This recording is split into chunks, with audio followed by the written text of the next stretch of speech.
Love language itu adalah bagaimana cara kita bisa memahami dan mengekspresikan cinta gitu. Nah, setiap orang itu punya bahasa cinta utama yang berbeda-beda nih. Nah, terus gimana caranya supaya bisa tahu apa bahasa cinta dominan anak saya gitu ya?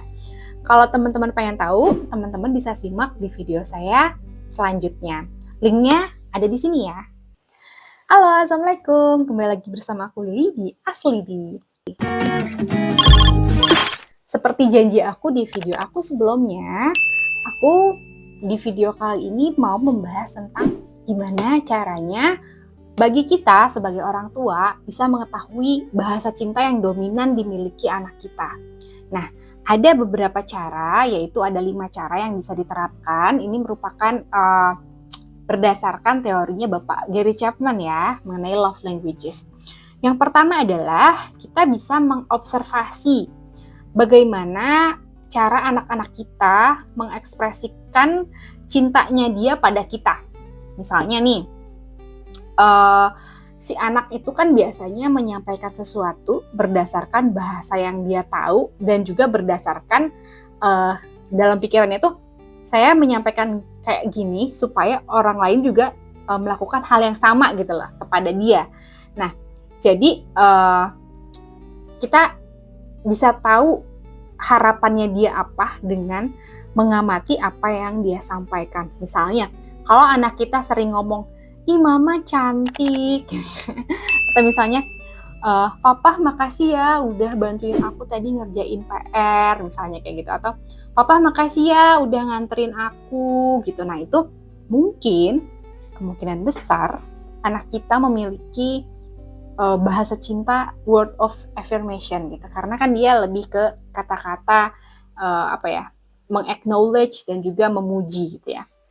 Nah, atau kalau misalnya kita mengamati anak kita yang lain, misalnya, kenapa ya kok anak saya ini sukanya deket-deket saya terus, nempel-nempel terus gitu, atau kayak sedikit-sedikit meluk, sedikit-sedikit ngusapin saya gitu. Oh, jangan-jangan anak tadi itu memiliki bahasa cintanya adalah physical touch gitu.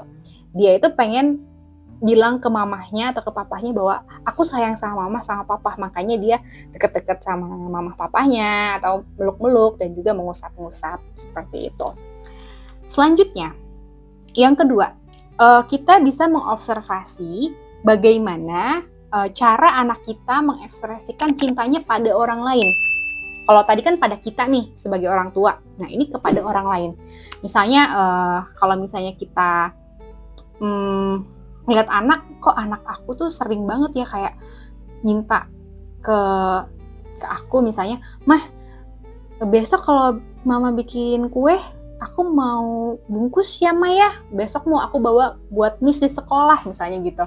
Oke, kalau kayak gitu bisa jadi anak kita punya bahasa cinta adalah receiving gift gitu, karena dia senang memberi pada orang lain dengan harapan dia pun sama ya diberi gitu ya, dicintainya dengan cara diberi sesuatu. Atau kalau misalnya kita memperhatikan anak kita yang lain, dia misalnya bilang gini, ketika misalnya kita mau pergi gitu ya keluar kota gitu, terus dia bilangnya gini, "Ya kalau misalnya aku pergi keluar kota, weekend ini aku nggak bisa main sama temen aku dong, padahal aku cuma bisa ketemu dia seminggu sekali. Kapan lagi dong aku bisa ketemu sama dia," gitu kan. Nah, bisa jadi itu si anak itu memiliki bahasa cintanya adalah quality time, karena dia pengen punya waktu berkualitas juga nih sama temennya, seperti itu. Nah, itu kan cara kedua. Cara ketiga adalah kita dengarkan apa yang paling sering diminta oleh anak kita. Nah, misalnya, apakah anak misalnya sering minta dipeluk, atau misalnya anak sering minta ditemani, sekedar ditemani ketika dia ngerjain PR misalnya ya. Yang penting ada mamahnya di situ, nggak dibantuin nggak apa-apa, yang penting ditemenin aja gitu kan. Bisa jadi berarti itu adalah anak memiliki love language-nya adalah quality time gitu. Ada orang tuanya di situ bersama-sama dengan dia gitu ya.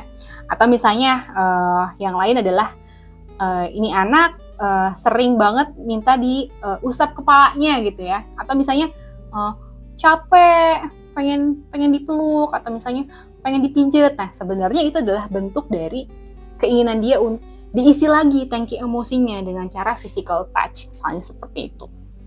Nah, cara yang keempat adalah kita bisa mengobservasi apa yang biasanya dikeluhkan oleh anak. Maksudnya gimana tuh gitu ya.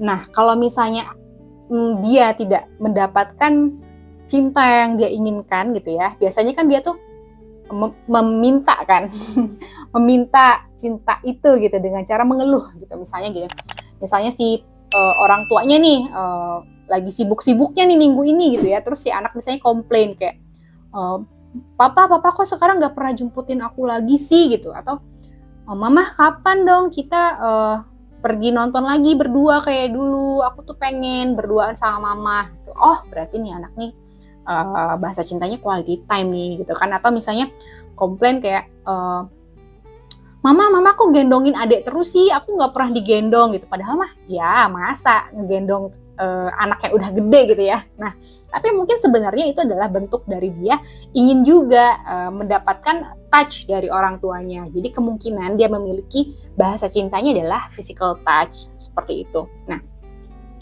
cara yang terakhir nih untuk memvalidasi data-data yang sudah kita dapatkan dari keempat cara tadi, misalnya kita sudah mengindikasikan nih kemungkinan, oh kayaknya anak saya punya bahasa cintanya nih antara word of affirmation atau misalnya physical touch gitu ya, atau misalnya quality time atau physical touch gitu ya. Nah mungkin kita bisa memberikan dua pilihan kepada dia nih, yang isinya mungkin bahasa cinta yang berbeda tadi gitu misalnya. Atau misalnya gini deh, anak saya yang gampangannya aja ya, anak saya ini kayaknya receiving gift atau quality time ya.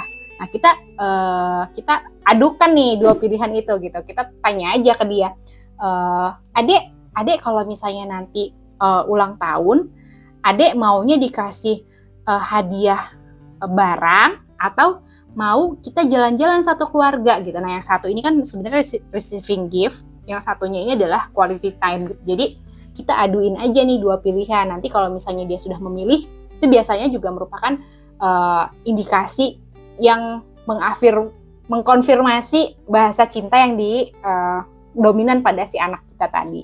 Nah, mungkin begitu 5 cara yang bisa dilakukan untuk mengetahui bahasa cinta dominan pada anak kita.